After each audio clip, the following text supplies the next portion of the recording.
Hi everybody, I think that's the time to start.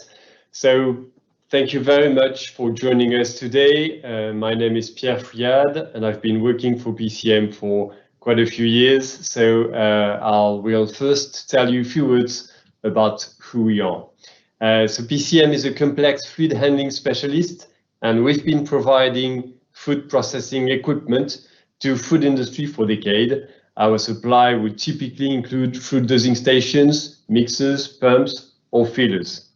We address many different food markets around the world, and I've seen over the last years a growing concern around ingredient losses.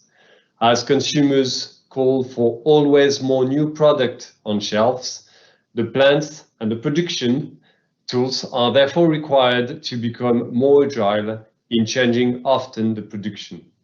During this webinar, we will then focus on the fruit losses in the dairy industry, where PCM have an expertise on. We'll see today that fruit losses reduction can bring a substantial amount of cash and that there are often multiple rooms for improvement. Few tips and tricks. This is a Microsoft Live event, meaning that you cannot talk, but you're very much welcome to raise a question using the Q&A section on the right-hand side of your screen.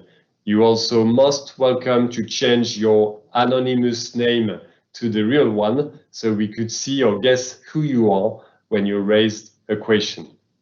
We'll try our best to answer live, but if we cannot, we'll then individually get back to you with an answer, and we'll also allow you to get in touch with us afterwards. Presenting this webinar today, Thierry Guichard. Thierry is one of our food system specialists. He's been promoting our solutions for years, and he also led the development of a tool to calculate ingredient losses at PCM. Hi Thierry, how are you doing today? Hi Pierre, I'm fine. I'm fine, thank you. Hi everybody. Glad to have you with us today, and to have to give us the opportunity to share our analysis on this issue that is becoming for more and more dairy companies a major issue to gain competitiveness and avoid to waste too many ingredients. Well, talking about waste, I'm not going to waste your time any longer. Let's start the presentation. That will be split into four different sections. First, we will see, or more than seeing, I will probably remind you where and when ingredients are lost. Then I will ask you a very basic question just to have in mind what we're talking about in terms of amount of potentially ingredients we lose manufacturing yogurts. I'm going to ask you the following question. Do you know how much ingredients you lose every year? Then together we will see how we at PCM, with our technology and expertise, we can help you to limit these ingredient losses. And at the end of this presentation, that will last about 45 minutes, all together we will summarize what are the potential gains we can expect in ingredient losses, implementing the tricks and the expertise we would have seen earlier. Let's go to the first section. Where and when ingredients are lost.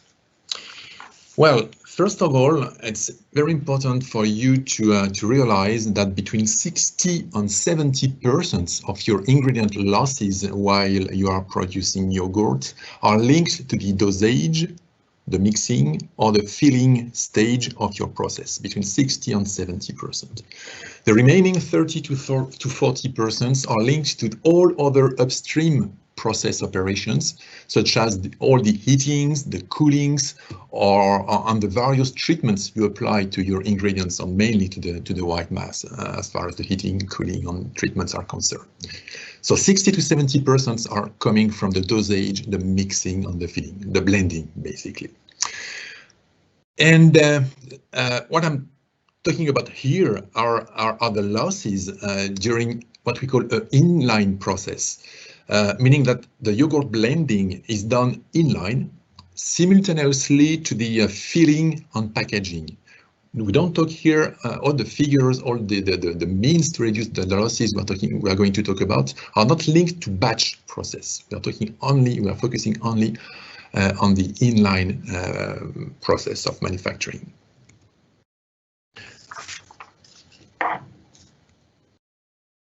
So if we detail where and when we lose ingredients during the dosage, the mixing and the filling stages, it starts with the starts of productions. Each time you start a new production every day or in the middle of the day, when you start when you decide to start a new production, you will undoubtedly lose some ingredients.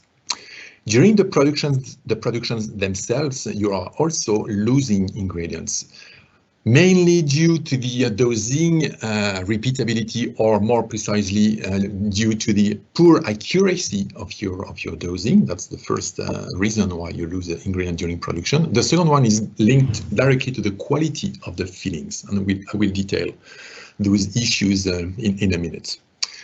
Start of productions, during container changeovers is also a major reason why you lose potentially some ingredients.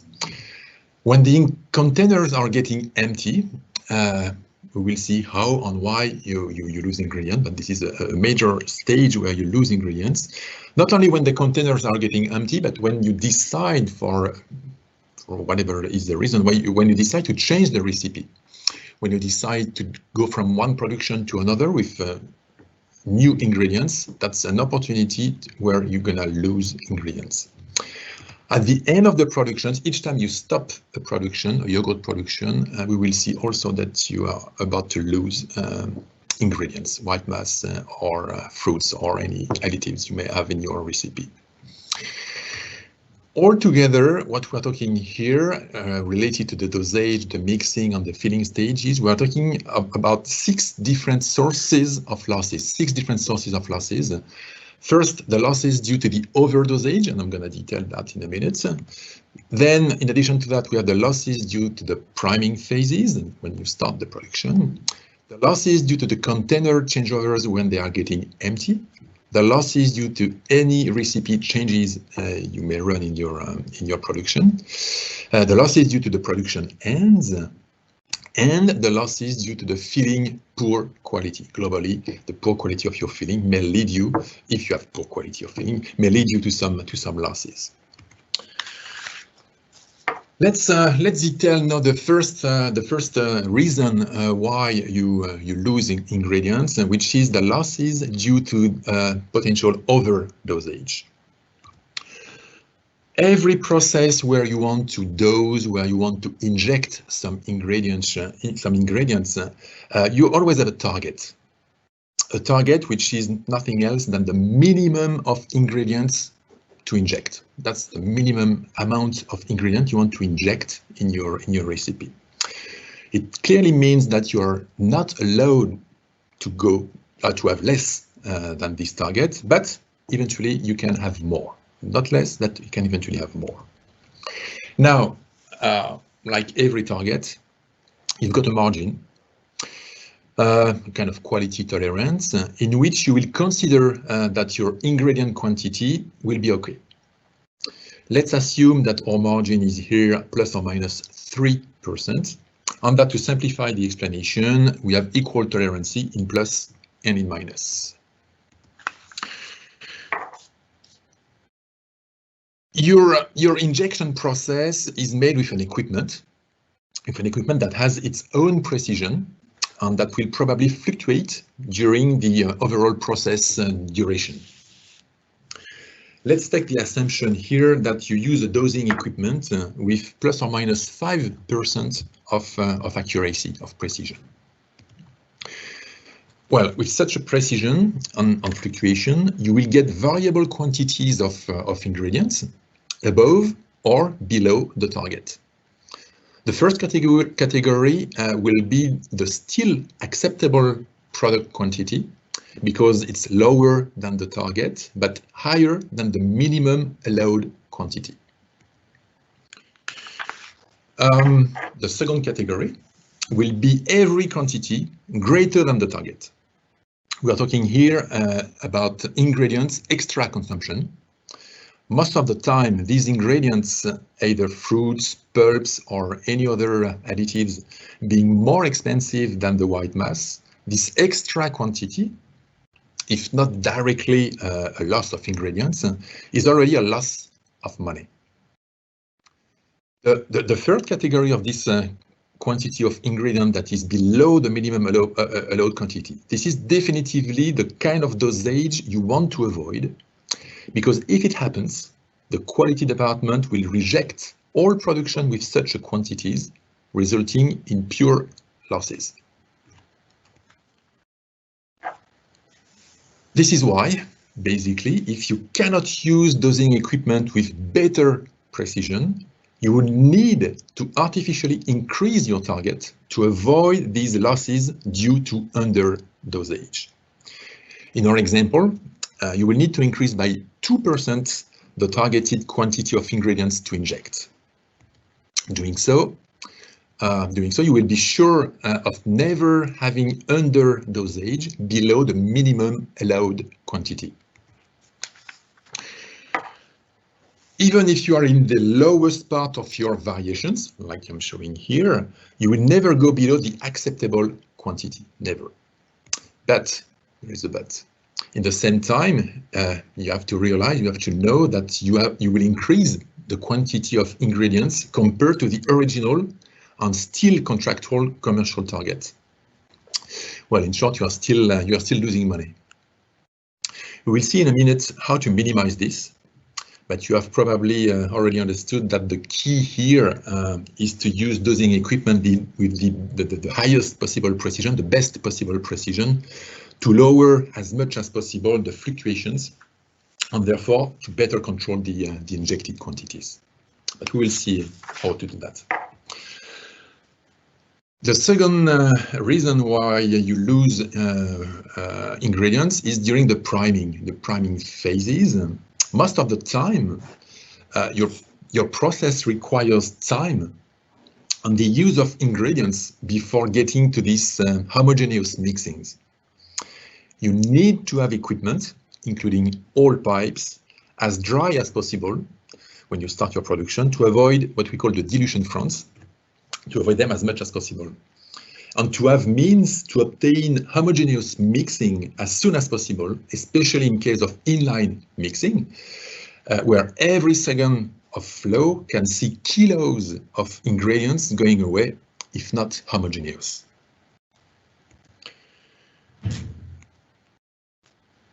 What about the losses due to the container changeovers when the containers are getting empty? As you know, it is very difficult, well, if not possible at all, to retrieve every bit of ingredients in a container or in a bag or in a pouch. The product viscosity or any suction phenomena may result in ingredients sticking to the edge of a container. A bag or a pouch that is badly handled could collapse and have some parts that will stick each other, isolating the ingredients from the dosing pump, and making a poor accuracy in the dosage. Many reasons that will result at the very end to ingredients still kept in their containers are not poured in the yogurt, not sold, thrown away, and definitively lost. In addition to these losses, you have also to deal with the quantity of ingredients that remain in the pipes or flexibles when you manage the changeover of an empty container to a new one. That's another source of potential losses to be considered. When you change your recipe, meaning that you want to replace one production with ingredient 1 with a production with ingredient 2, you're also facing a step during which you can increase your losses. When you stop production with ingredient 1, you probably still have ingredient 1 in your pipes, hopper tanks or other location of your installation. If you don't manage properly, and we will see later how to manage this properly, you will lose this quantity of ingredient and be forced at the end to throw it away before starting your next production with the next ingredient. When you stop your production and the production ends, there are also many reasons why you probably lose ingredients. In fact, the production starts, the recipe changeovers are a source of losses, but production ends are also source of losses. And again, if the production ends are not managed properly, this stage is potentially a source of major losses because of the products again remaining in your installation and not going to your cups.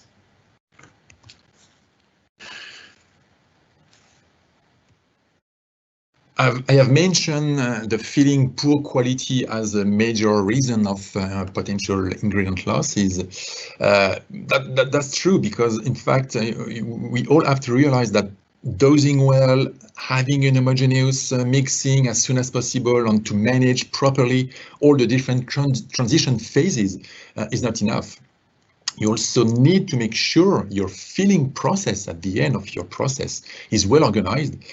Well, not to spoil all your efforts taken upstream.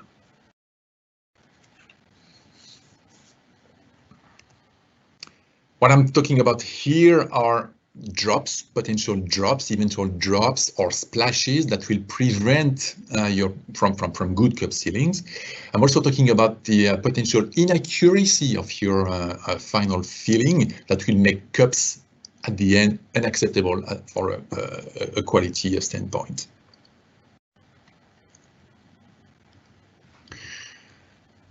Well, Thierry, we've seen that there are several reasons to lose ingredients during the manufacturing process if we don't pay attention. So before we have a look at ways to improve things, can you tell us exactly what we are dealing with?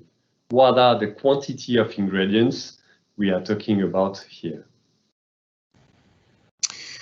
Well, yes, Pierre, that's a good transition to move to the next section of this presentation. And I told you that I will ask you a basic question. Do you know how much ingredients you lose every year? Well, you cannot answer, but you are probably having some figures in mind. If not, what do you think? Do you think we are talking about for each individual packaging line you may have in a factory? Do you think we are talking about 1 ton per year? Do you think we are talking about 10 tons a year, 100 tons a year, 300, 500, 600, 700 tons a year, more? What do you think can be potential losses if you do absolutely nothing to pay attention to this issue? Well, our experience shows that it can be up to 700 tons per year. I'm talking here about losses of white mass on fruits. That's typically what you can unfortunately lose if you are running a highly productive multi-flavor packaging line, meaning, for example, 5 productions every day, each with 4 flavors per day, at the speed of 28,800 cups per hour, and running this 20 hours a day. Highly productive packaging line. Yes, the losses can be up to 700 tons a year. Well, it can be seen probably as enormous and totally crazy. But first, I just want to remind you that this is only between 3 to 3.5% of the total consumptions of your ingredients, 700 tons. Those figures have been reported to us, or very similar figures have been reported to us by several dairy companies in the world. So that's something that can be challenged. And as we have briefly seen together, this is the addition of multiple sources of losses. So the 700 tons a year are all the addition of the different sources we went through a while ago. Up to 700 tons a year for highly productive packaging line. Well, this is probably not everybody that runs such a highly productive production. But even for smaller companies with smaller productions, the loss quantities are still potentially very high if one does not take any particular action.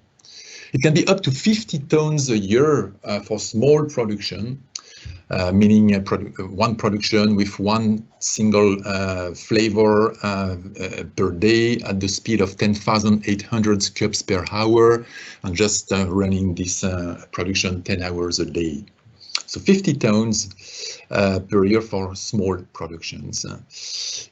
If we look more in details where those losses potentially come from, the 700 tons a year for highly productive packaging line are split between 20 tons due to the poor quality of the filling, 20 other tons due to the potential overdosage, 360 tons related to the different transition phases, the starts, the changeovers, the ends. 360 tons can be easily lost if you don't pay attention to those transition phases. And the remaining 300 tons are linked to the upstream processes outside of the dosage, mixing and filling. For the 50 tons, it is split between 3 tons coming from linked to the poor quality of the filling, 3 tons due to the overdosage, 30 tons to the transition phases, and the remaining 14 tons coming from the upstream process like heating and cooling. Well, I'm not going to detail here today.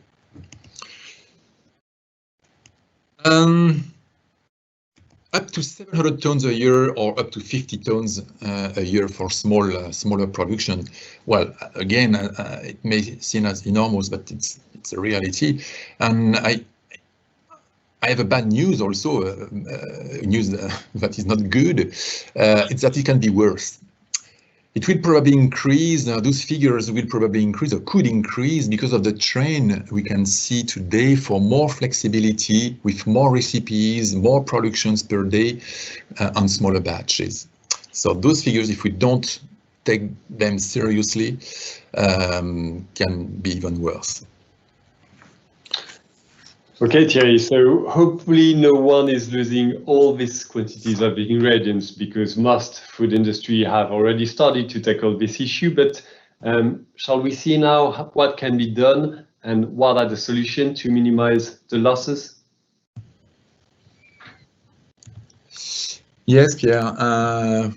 Now what I propose is that we go through the means we at PCM have identified to optimize, to minimize those losses. We have identified no less than 10 different means to minimize those losses. Let's go through those means, those 10 different means. Starting by mean number 1, which is nothing else than just making sure that when you start a new production, there is no more water or no more water condensation in your pipes on your equipment. So it means that you have better to make sure you have purge valves at the lowest points of your installation, and that eventually you can use air drying to completely dry to dry your complete installation. So mean number 1 is nothing more clever than that. Just be able to purge and dry all your pipes to avoid water remaining in your installation and to ease the homogenization of your yogurt as quick as possible. The mean number 2, and here we start to talk about all the means that will improve the transition phase and that will allow basically to anticipate and to optimize the production changes on the production ends. Here we are talking about the ingredient changeover with ingredient to ingredient push. What does it mean? Let me show you, let me explain you this more in detail. That's a basic scheme of what could be an inline installation to produce yogurt. This is here the dosing pump you use. The fruit contained in 2 containers that can be linked to your dosing pump. You've got the white mass coming this way from a pump and through a hopper tank. Here we've got the injection point where we will inject the fruit to the white mass. The 2 will go to the inline mixer. and at the end it will go to the fillers to be poured in the cups. Well, imagine you are running the production with the first container, the container 1, full of fruit A. So you run the production. In the same time, while you are running the production with this fruit A, what you can do with our equipment is to using the fruit, another flavor contained in another container, you can prime this container, basically have it ready as soon as possible. It simply means that you will prime all this flexible. You will make sure you will have it full of fruits to speed up the changeover process. So this can be done in the same time of the production while you are producing with the fruit A without stopping the production. When the container 1 with the fruit A is getting empty, or when you decide to change your recipe to move to fruit B, what happens is that you will, with the different valves we have installed, without shutting down the production, you will use the fruit B to push the fruit A, which was still trapped, still contained in the pipes, to push it until the cups. Doing that, you can retrieve all the quantity of fruits and white mass and yogurt contained in all these pipes that can be 10 meters long. And again, this can be done without stopping the production, just because you have the possibility to prime this small part of your installation with the fruit B.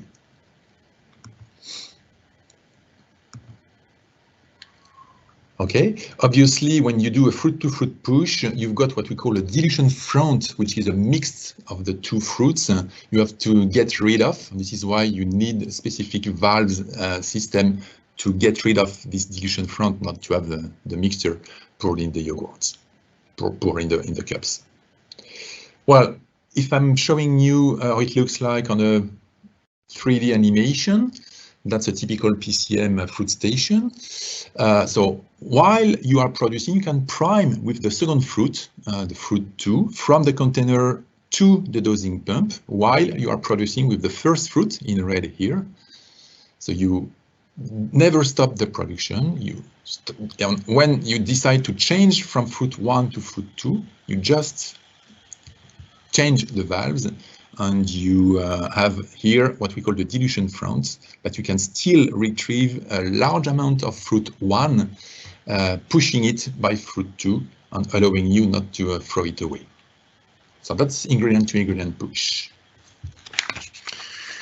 For some configurations, not all of them, but for some specific configurations, sometimes it's better to run what we call water to fruit push. Instead of fruit to fruit push, you can run water to fruit push that can allow some lower ingredient losses in some situations.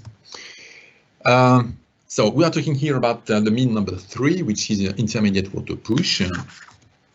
Again, if I show you again the same scheme, what it is about is just the possibility, instead of pushing with a second fruit, we are talking here about the possibility to push with water that will come from the pump inlet. And doing that, using the water, you will push the fruit still contained in the pipes downstream the pump until the filler heads. So it's water to fruit push. If I'm showing you in a 3D animation, so you can have the water coming down to your pump, which is here. You will use this water to push the fruit still contained in the pipes, allowing you to use all this amount of fruit contained in the pipes to finish the production.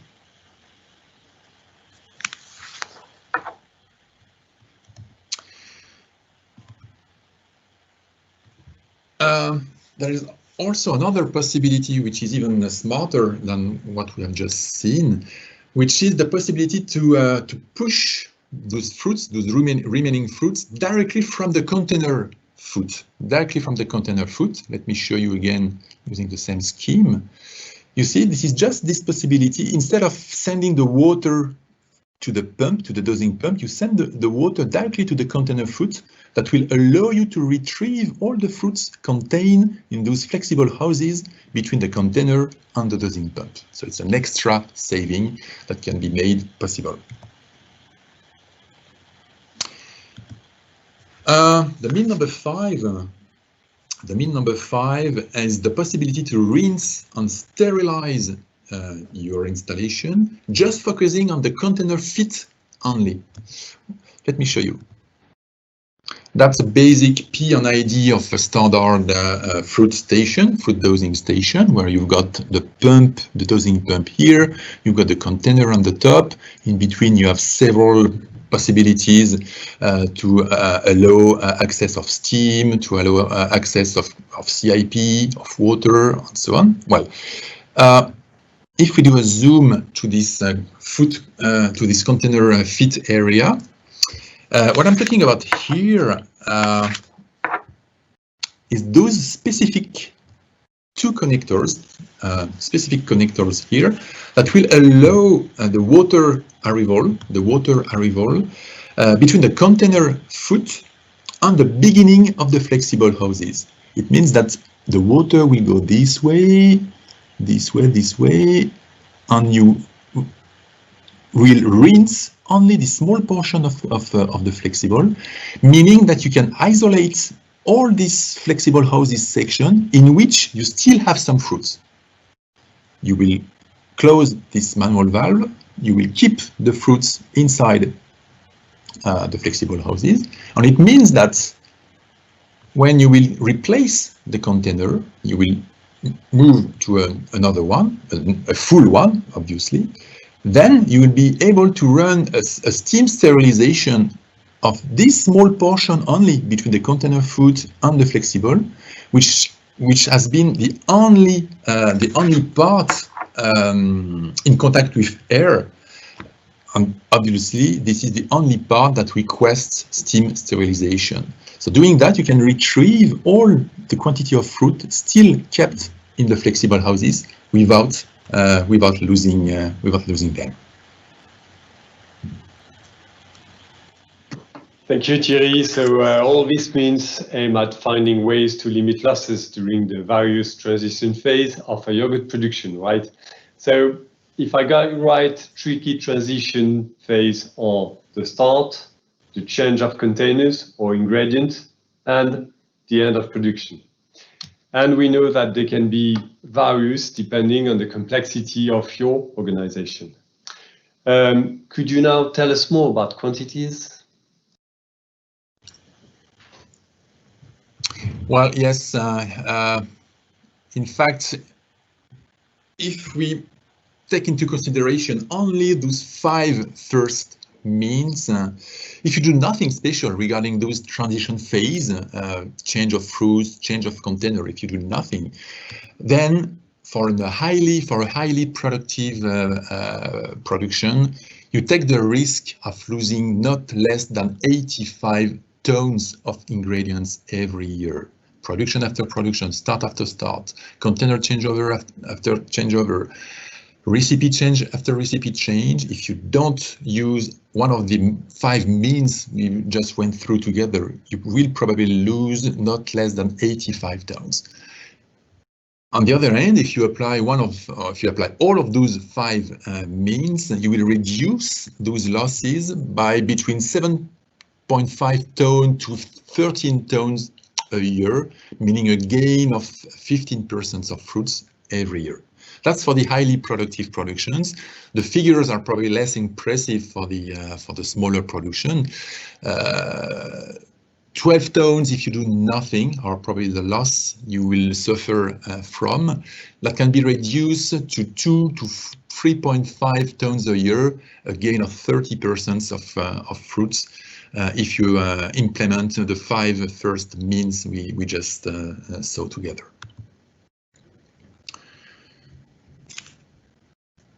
The mean number 6. Now I wanted to describe you the benefits of using a dosing pump with no dead volume. A pump with no dead volume, what does it mean? It means like the pump we are using to dose fruits. It means this is a pump that when it stops, there is no ingredient kept in its body. When the pump stops, each time you stop at the end of the production, for example, you are sure that you will not have fruits kept in the body. This is what it is about. No dead volume. Now, what does it bring in terms of minimization of losses? If you use a dosing pump with a body of 1 liter, only 1 liter of body for a standard dosing pump, that is classical for a standard volumetric pump, then altogether, primings after priming, ends of production after ends of production, this is not less than 17 tons of ingredients of fruits you will lose every year, not less than 17 tons for highly productive packaging line. With a doses pump, with a PCM dosing pump, with no dead volume, you will reduce those losses to 0. No losses due to product remaining in the pump when you stop your production. So it's very interesting. Instead of 17 tons, you will lose only 1 ton if you run small production, single production a day. But again, you will retrieve absolutely 100% of those potential losses if you use a 0 dead volume pump like the doses pump. The myth number 7 is the optimization of the containers emptying. If you use pressurized containers, you need, if you want to optimize to minimize the losses, you need to be able to detect and to exhaust the potential air bubbles trapped in the container in order to avoid what we call the false detection of container emptiness. You may think, or your system may think your container are empty because of single air bubbles, and you may decide to throw it away, replaced by an empty one, by a new one. But in fact, it was not the first one was not completely empty. It was a mistake, and you are about to lose all the remaining fruits inside this container because your system is not able to detect these air bubbles. You need to have a system to detect these potential air bubbles. Maybe to improve that, if you have a system that will let the container decant when detected as empty, you know when a container is empty, it's never completely empty. You still have some fruits depending on its viscosity. You still have some fruits on its edges. And if you have a system that will allow decantation, meaning being able to go back and forth from one container to the other, when it's detected empty, you switch automatically without stopping the production to a new container, and a while after you come back to the first container to retrieve all the fruits that has decant at the bottom of the container. So it's something that has to be considered.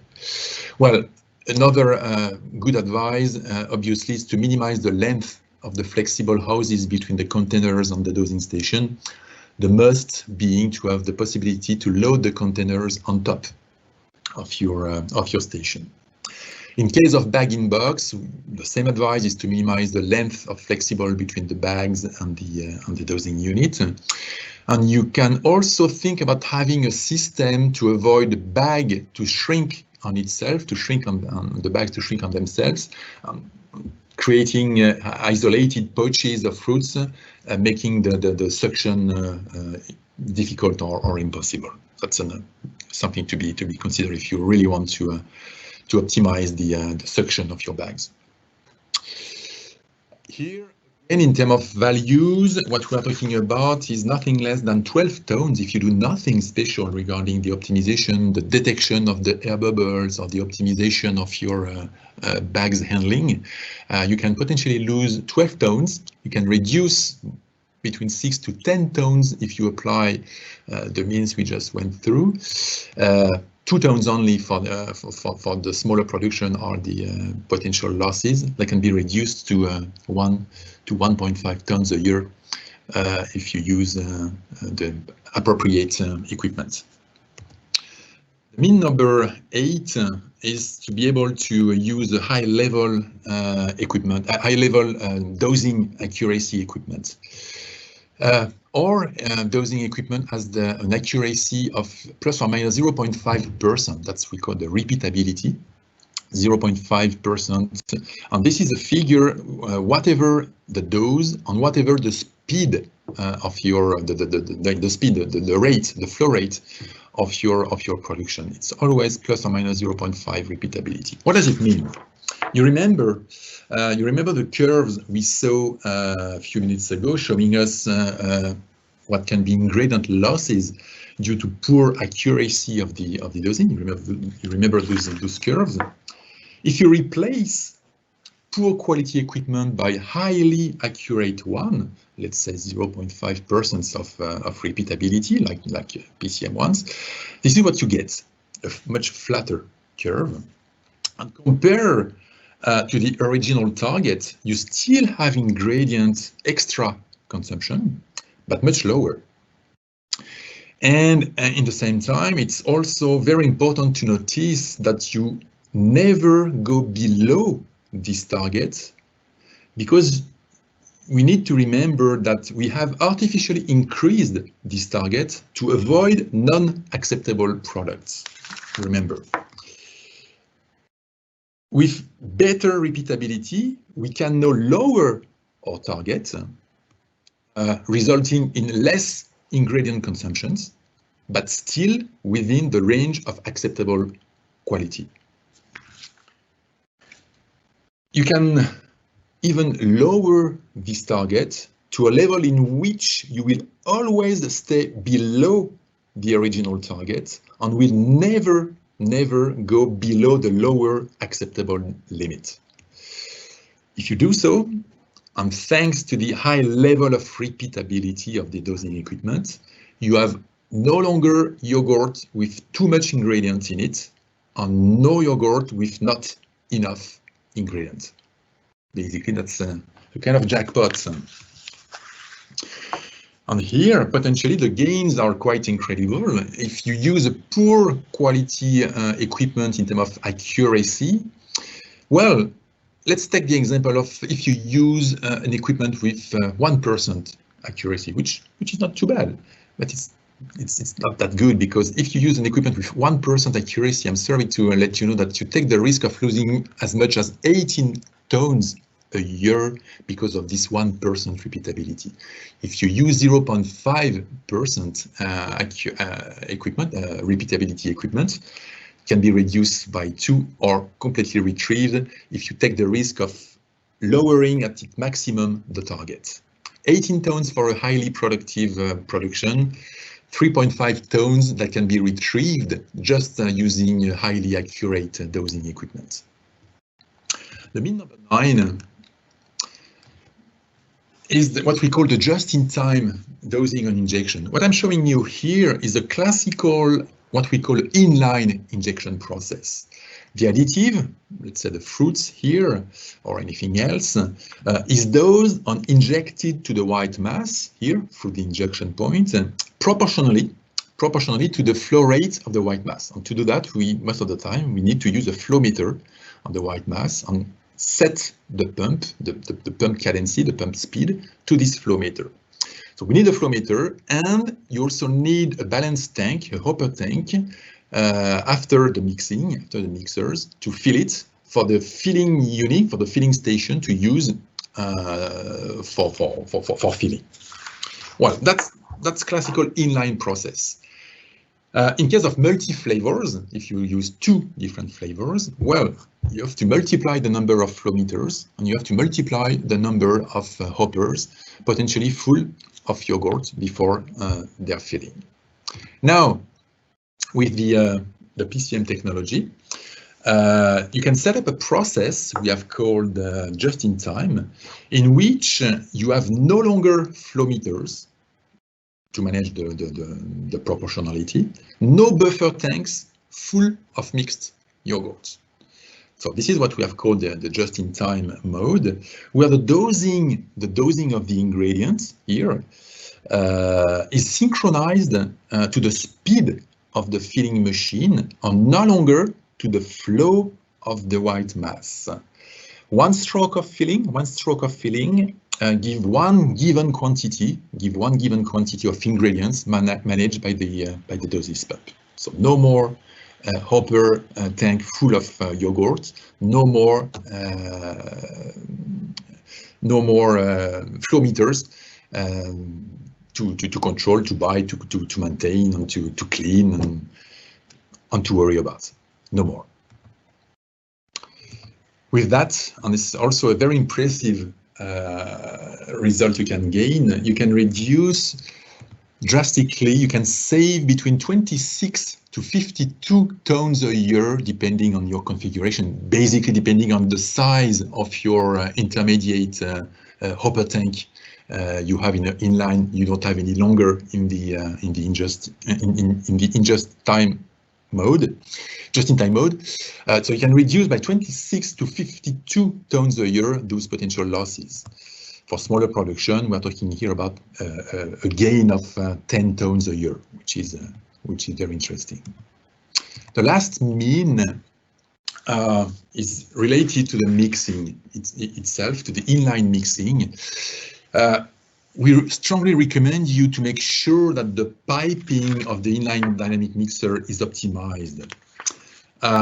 It means that all pipes between the mixer outlet and the fillers should be as short as possible and with equal length and equal pressure drops. That's a very basic advice, but we strongly recommend you to follow this advice.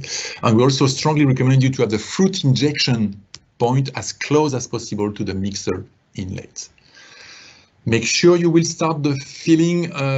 You will start filling the inline dynamic mixer only when rinsed and drained. No water in your dynamic mixer to speed up the homogenization.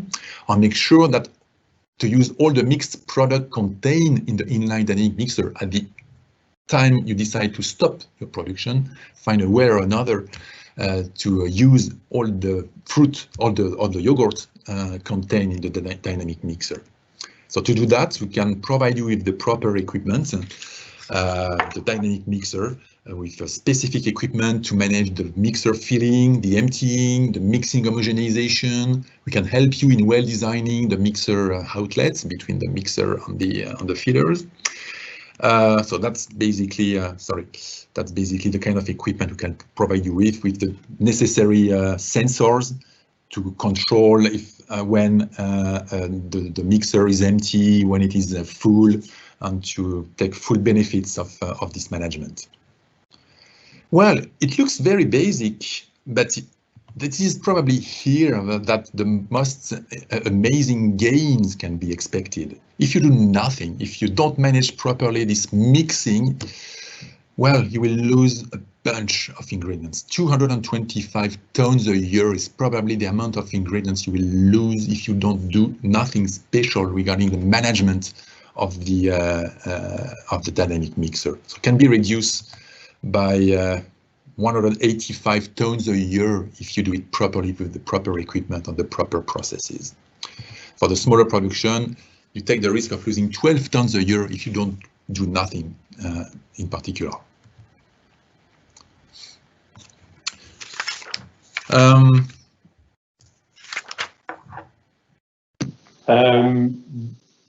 This is very interesting, Thierry. So shall I summarize here?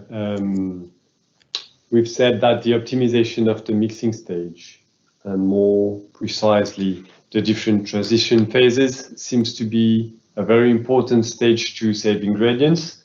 Major gain can be expected from this step. Running in just-in-time mode, synchronizing your dosing units to your filling station is also a very efficient way to minimize losses. And we shall not forget to deploy metering equipment with the highest possible precision.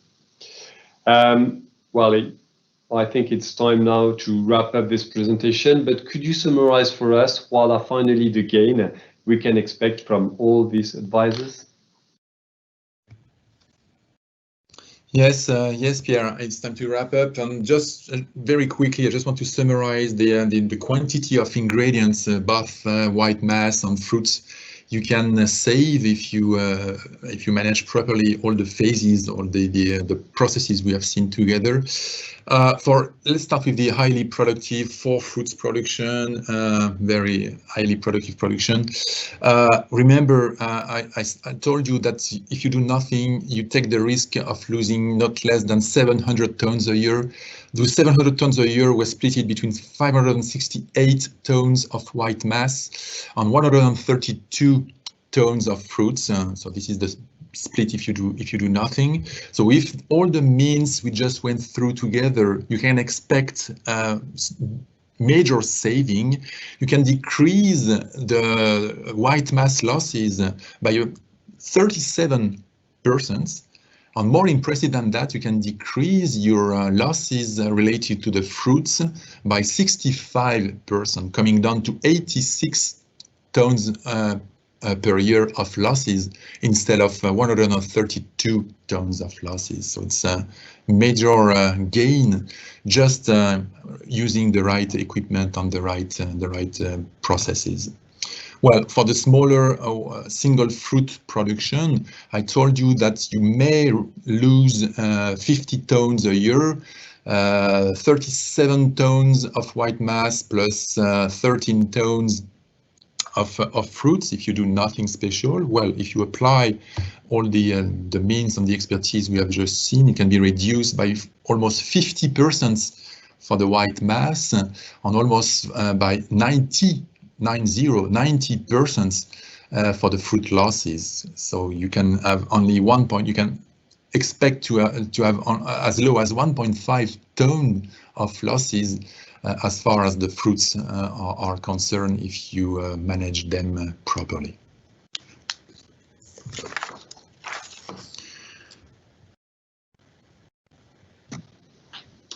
What impressive numbers. Thank you very much, Thierry, for all these inputs. We certainly hope that this will open up new rooms for ingredient savings in your business. And we'd like to thank the audience for your attention today. You were over 60 people attending this webinar. We will come back as soon as possible to those who have raised questions. For further discussion, feel free to contact us on the email address which were in the invitation, or you can also note it from the slide right here. In those challenging times, as a conclusion, I would say that it's extremely difficult to predict the market demand. So the profitability can hardly rely on the business growth only. However, savings on costly ingredient losses are often a quite low-hanging fruit. Some adjustment or equipment upgrade can bring substantial and immediate amount of cash. So could be different ways to do it, but bear in mind that it's also very green to chase up food wastes. So whether you want to be green or more profitable, we'll be happy to be by your side. Thank you. Have a nice day. Bye-bye. Thank you, everybody. Bye-bye.